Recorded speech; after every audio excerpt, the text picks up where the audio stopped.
Sesaat lagi pendengar kami juga akan uh, terhubung dengan narasumber kami berikutnya. Ada pendiri Bimbel Rumah Sakura yang mungkin sudah tidak asing lagi di telinga Anda Bung Saiful K. Teibang. Ya, nanti kita akan tanyakan bagaimana dunia pendidikan dari segi bimbel, ya. Karena biasanya bimbel ini juga sinergi dengan dunia pendidikan. Siswa-siswa yang ingin melanjut ke dunia yang ingin melanjut ke perguruan tinggi, ada yang ingin menjadi ASN, ya, ingin tes ASN, biasanya mereka akan mengambil pendidikan dari bimbel. Ya, kenapa harus bimbel? Karena memang pendidikan formalnya belum terpenuhi kayaknya ya. Nah, oke, di telepon kita sudah terhubung bersama Bang Saiful K. Teibang, Siap. pendiri Bimbel Rumah Selamat Sakura. pagi. Selamat pagi, assalamualaikum, Bang Saiful. Selamat pagi, Bang. Bang Saiful, tadi saya sudah Iya, bicara dengan Pak Salim Saputra iya benar. dari segi teknis dan juga karakter pendidikan sekarang harus betul-betul powerful gitu untuk bisa membuat pendidikan yang berkualitas bagus gitu ya. Benar sekali. Nah, Iya. Bang Saiful sendiri melihat pendidikan saat ini 78 tahun Indonesia Merdeka seperti apa? Oke, hampir semuanya udah disampaikan sama Pak Salim ya. Terus Hmm. masalah lapangan juga penelpon terakhir tadi sudah menyampaikan kasus yang di salah satu sekolah Hmm. kejuruan negeri Kota Batam yang menampung banyak sekali calon-calon pekerja industri. Itu kebetulan rumah saya itu di sebelah sekolahnya tadi itu. Oh, di dekat Iya, SMK 5 tuh. SMK berapa? iya, 5 Pak ya? SMK Negeri 5 tadi Hmm. itu ya. Ya, nama sekolahnya itu. Hmm. Dan kalau kita bicara terkait masalah tema hari ini, eh, semangat kemerdekaan untuk membangun pendidikan ya. Jadi sebenarnya pendidikan dan kemerdekaan itu ada simbiosis mutualisme lah, karena Hmm. kita butuh. Kita melalui pendidikan, baru kemudian masyarakat kita itu terbuka kesadarannya untuk memperjuangkan kemerdekaan. Lalu dengan adanya kemerdekaan, gitu, kan pendidikan yang layak itu bisa diperjuangkan. Jadi sebenarnya kita sudah lumayan enak karena mempunyai dua komponen utama ini, kemerdekaan dan pendidikan. Gitu. Hmm. Kalau kita lihat di bangsa negara lain yang mungkin sudah berupaya untuk menghadirkan pendidikan, tetapi belum mencapai kemerdekaan. Akhirnya ya sama kayak yang kita alami dulu ketika di masa penjajahan. Hmm. Yang bisa mendapatkan pendidikan hanya orang-orang priai, orang-orang yang dari kaum bangsawan. Sementara rakyat jelata ya dibiarkan untuk tetap di bawah bayang-bayang penjajahan, Hmm. ya, karena tidak boleh dicerdaskan sebab bahaya untuk kolonialisme dan lain sebagainya. Kalau kita bilang bagaimana pendidikan kita 78 tahun terakhir, bisa dibilang berkembang, tetapi progresnya juga harus terus diupayakan gitu, karena banyak PR khususnya untuk masalah pendidikan ini, mulai dari ya hal-hal klasik lah sebenarnya gitu. Hmm. Tadi juga sudah disampaikan oleh Pak Salim terkait masalah kesejahteraan guru, terkait masalah kurikulum, masalah peningkatan akses pendidikan, infrastruktur, pendidikan sumber daya berkualitas, ya kan, pendorongan inovasi pendidikan juga, peningkatan literasi. Nah, ini yang mulai harus digalakkan kesadarannya. Lalu pengembangan pendidikan karakter. Ya, kita selalu bilang bahwa pendidikan kita ini berpedoman pada Pancasila. Karakternya itu udah ini Pancasila ini harusnya karakternya, tapi kok sepertinya sulit sekali gitu. Karena memang kita bilang untuk mengedepankan karakter ini harus ada kesukarelaan dari semua pihak untuk ya ini kita harus gunakan karakter ini gitu kan. Nah, kalau seandainya untuk masalah pendidikan di Indonesia ya kurang lebih ya hanya itu saja dari dulu. Tetapi ya karena ya di lain sisi Indonesia ini negara yang terlalu luas ya, ketimpangan itu adalah potensi yang tidak bisa kita hindarkan. Manajemen negara kita juga belum terlalu, seperti yang Pak Salim tadi bilang, manajemen negara kita ini tidak terlalu canggih ya. Jadi yang kita minta A yang dihadirkan kepada kita B gitu kan. Kadang-kadang semuanya harus, mohon maaf kalau kita bilang Jakarta sentris, apa kebijakan yang dilakukan di Jakarta untuk pendidikan, seluruh penjuru Indonesia harus mengikuti kebijakan yang sama, sampai di Papua, sampai di ujung Aceh, semuanya harus sama. Padahal belum tentu itu bisa diterapkan Diterapkan di daerah-daerah gitu ya. dengan efektif gitu. Harus ada kebijakan, harus ada kebijaksanaan untuk menilai karakter bangsa itu gitu. Bahwa kita ini bangsa Indonesia itu bukan Jakarta saja, bukan Jawa saja, ada Sumatera, Kalimantan. Tadi kita mau mengembangkan karakter, pendidikan berkarakter ya. Pendidikan berkarakter itu ya bukan pendidikan yang menghancurkan karakter masing-masing daerah gitu. Bukan mau menjadikan kita menjadi karakter nasionalis saja, tetapi budayanya dihilangkan. Nah, kurang lebih seperti itu. Jadi memang untuk untuk masalah pengembangan pendidikan Indonesia memang ayo kita semua singkirkan ego-ego kita, singkirkan egosentris kita upayakan untuk lebih bijak dalam menilai apa sih sebenarnya yang dibutuhkan oleh negara kita, apa sih yang sebenarnya dibutuhkan oleh bangsa kita, terutama untuk yang kedepannya seperti itu. Jadi kalau dari Bang Saiful sendiri, apa sih yang paling dibutuhkan dalam dunia pendidikan saat ini?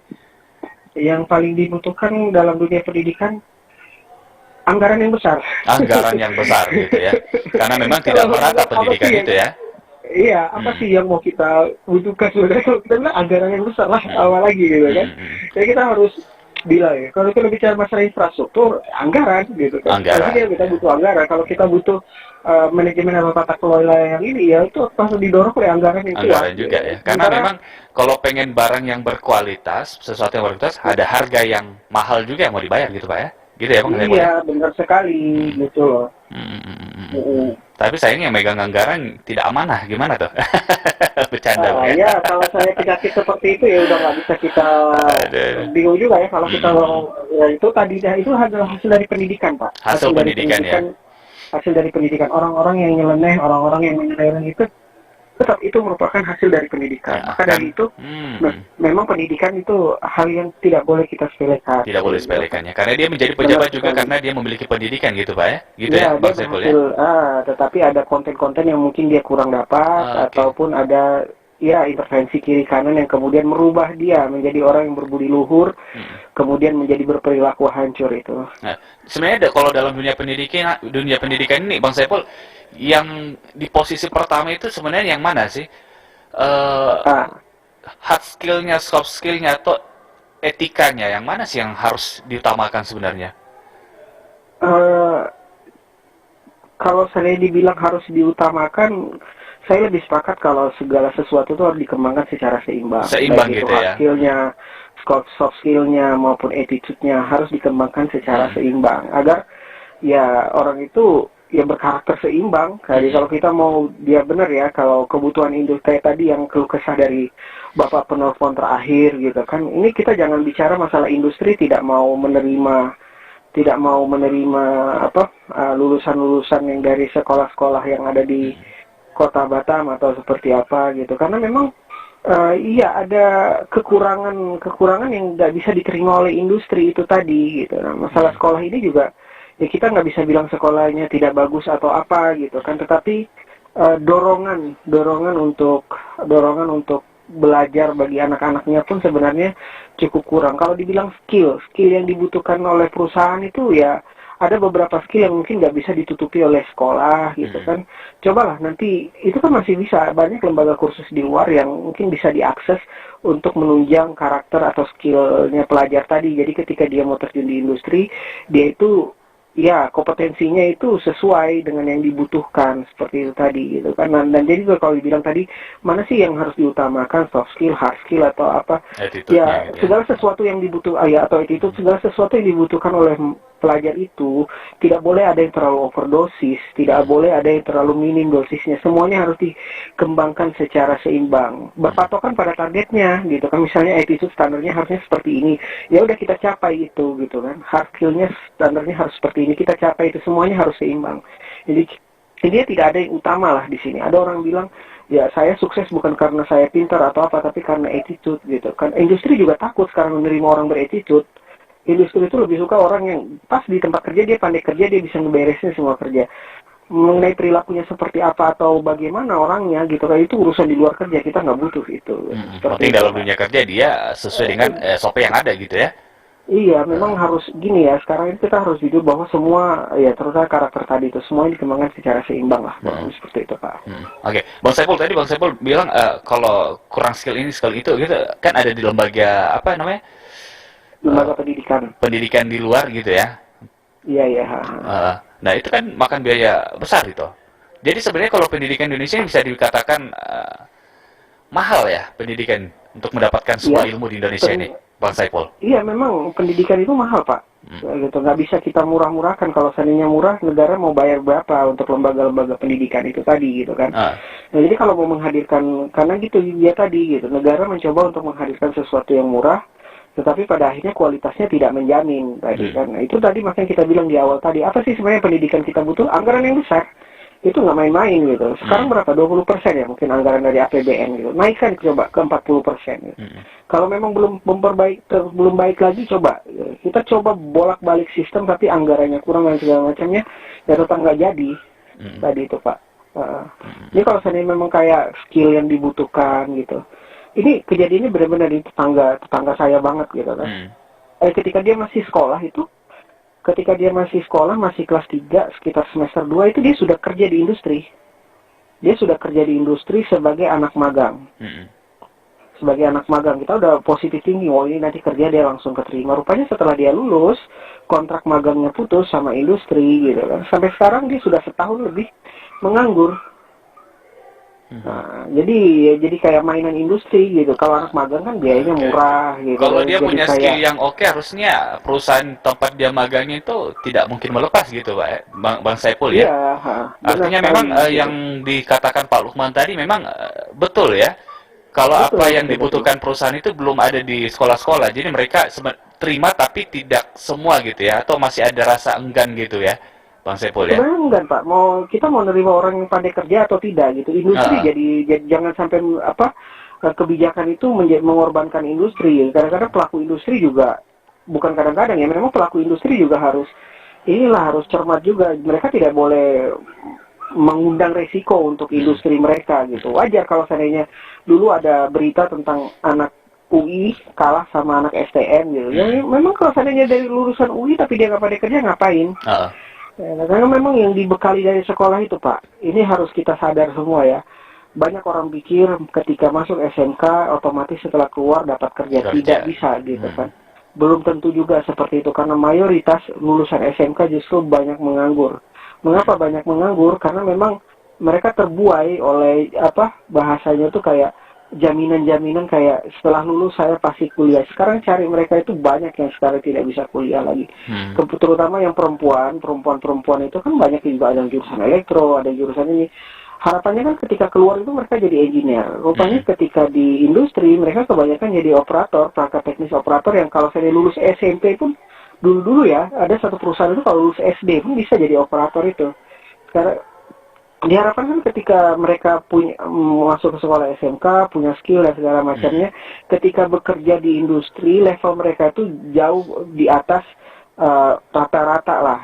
Kalau saya bisa jadi engineer, bisa jadi apa dan segala macamnya gitu kan. Tetapi ya tidak seperti itu faktanya, Pak. Oke. Untuk saat ini anggaran masih 20% dan itu pun tidak diserap maksimal ya dalam secara teknis ke pendidikannya gitu ya, Bang Iya, Saiful habis ya. dirapat. Anggaran itu habis dirapat, Harus dirapat ya. habis dibikin rapat kurikulum, seminar dan lain sebagainya.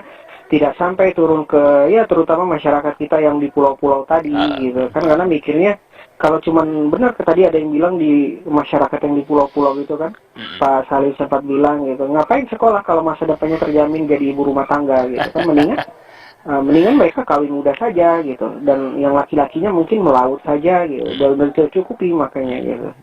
Cuman kan ada hasrat-hasrat yang sebenarnya mereka itu punya, akhirnya tidak bisa tertutup dengan pendidikan yang lebih baik, dengan kualitas pendidikan yang lebih baik, mendapatkan pendidikan yang lebih baik. Sebenarnya anak-anak itu kan bisa punya masa depan yang mungkin tidak menjamin mereka saja, tetapi menjamin lingkungan mereka menjadi lebih baik juga. Ya, kan kalau untuk hidup masing-masing kita bisa gitu, tetapi kan yang dibutuhkan bangsa ini adalah orang-orang yang mampu menjadi pencerah untuk lingkungan sekitarnya, gitu, untuk membantu lingkungan sekitarnya. Kalau hidup individualisme juga mungkin semua orang bisa, gitu. Dan guru-guru nggak akan mau jadi guru kalau seandainya harus seperti itu. Gitu. Tetapi kan karena kita ini harus bermanfaat untuk orang lain gitu kan, karena kita harus saling bermanfaat untuk satu sama lain.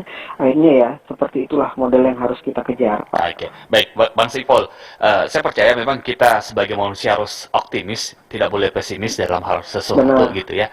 Tetapi Iya. kalau semisal nih 78 tahun mengarah ke 79 nanti, masih gitu-gitu aja secara teknis, secara anggaran dan lain-lain gitulah dalam dunia pendidikan ini. Iya. Apa yang harus kita lakukan? Singkat saja Bang Saiful. Iya. Yang harus kita lakukan singkat ya. Internet itu menyediakan banyak hal untuk kita pelajari. Semua orang ayo mulai terbuka untuk mengakses internet untuk hal-hal yang bermanfaat. Ya kan, belajar dari internet. Kadang-kadang kita sudah tidak butuh guru lagi, ya. Bahasa jelek kita sudah tidak Jeleknya butuh begitu sekolah ya. lagi. Kalau kita mampu belajar dari internet, kita mampu untuk mengusahakan semuanya dari internet, kita insya Allah bisa. Intinya gini, semangat belajar itu harus dibuat semandiri mungkin. Semandiri mungkin. Kalau kita mau memaksakan sekolah untuk menghadirkan semuanya untuk kita, tentunya semuanya dari sekolah, satu saluran saja dari sekolah, ya dari guru, gitu kan, kita sulit sekali untuk terpenuhi itu. Baik. Akses informasi sudah terbuka jelas di internet. Ayo kita belajar secara mandiri, kuatkan niat utama kita untuk belajar, gitu kan. Jangan jadi orang yang pasif, kita harus aktif. Baik, Seperti itu, Pak. baik. Kalau tidak ada wadah, kita mandiri, kita cari sendiri, jalan sendiri, gitu ya. Sesuai Iya, dengan kita arti cari jalan sendiri. sesuai dengan arti literasi saat ini, ilmu pengetahuan itu bisa dapat dari mana saja, gitu ya, Pak ya. Bang Saiful, ya? Benar, bisa Baik. dapat dari mana saja. Jadi mungkin kalau seandainya menyediakan infrastruktur pendidikan pemerintah tidak bisa, coba sediakan fasilitas internet gratis ke seluruh Internet Indonesia. gratis, Saya gitu rasa ya. itu bisa lebih murah. Menjadi saya sebuah rasa. solusi yang baik ya, Bang Saiful ya. Baik, seperti itulah kurang lebih. Baik, terima kasih Bang Saiful. Ke Teibang sudah hadir di Persatuan RI Batam. Mudah-mudahan ini para pejabat mendengar nih ya.